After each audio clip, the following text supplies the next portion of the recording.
Light fan বন্ধ করে হামলা, এই ঘটনা ঘটে নাই। এটা স্বাধীন বাংলাদেশে ঘটেছে 2019 সালে আওয়ামী ফেসিবাদের আমলে। এবং আমাদের উপরে যে হামলা, এটি শুধুমাত্র 22 ডিসেম্বরই এই ধরনের বর্বরোচিত হামলা হচ্ছে সেটা নয়। 2018 সালের 30 জুন লাইব্রেরির সামনে আমরা 2018 সালের কোটা সংস্কার আন্দোলনের প্রজ্ঞাপনের দাবিতে একটি সংবাদ সম্মেলন আয়োজন করেছিলাম। সেদিনও বিশ্ববিদ্যালয় বন্ধ ছিল, সম্ভবত শনিবার। আমাদের উপরে কি হামলা হয়েছে আপনারা দেখেছেন, কিভাবে হিংস্র জন্তু জানোয়ারের মতো ছাত্রলীগের দুর্বৃত্তরা হামলে পড়েছিল। 22 ডিসেম্বরও ছিল শনিবার, একইভাবে আমাদের উপরে সেদিন বর্বরোচিত আক্রমণ করেছিল। তো আমরা 2018 সালে কেন হামলার শিকার হয়েছিলাম?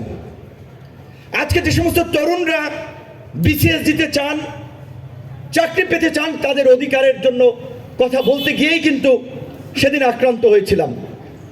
একইভাবে 2019 সালের 22 ডিসেম্বর কিংবা তার পূর্বে 6 অক্টোবর রাত কিংবা পরবর্তী সকাল 7 অক্টোবর বুয়েটের মেধাবী ছাত্র আবরার ফাহাদের মৃত্যুকে কেন্দ্র করেও বুয়েটের ছাত্ররা যখন কথা বলতে সাহস পাচ্ছিল না, সেই সময় আমরা ঢাকা বিশ্ববিদ্যালয় থেকে ডাকসুর নেতৃবৃন্দ, শামসুন নাহার হলের নেতৃবৃন্দ, সুফিয়া কামাল হলেন নেতৃবৃন্দ, এরকম কয়েকজন তরুণ যারা প্রতিবাদী কোটা সংস্কার আন্দোলনের মধ্যে দিয়ে যারা রাজনীতিতে কিছুটা সরব হয়েছিল, তাদেরকে নিয়ে আবরার ফাহাদের হত্যার প্রতিবাদ করেছিলাম।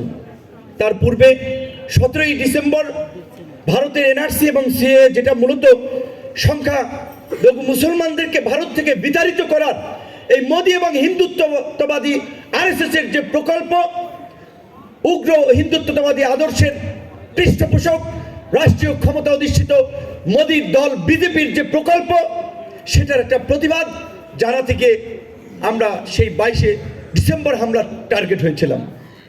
আজকে অনেকেই বলেছে, পূর্বের যে একজন বক্তা, যে এটি একটি ঢাকা বিশ্ববিদ্যালয় ইতিহাসের একটি কালো অধ্যায়।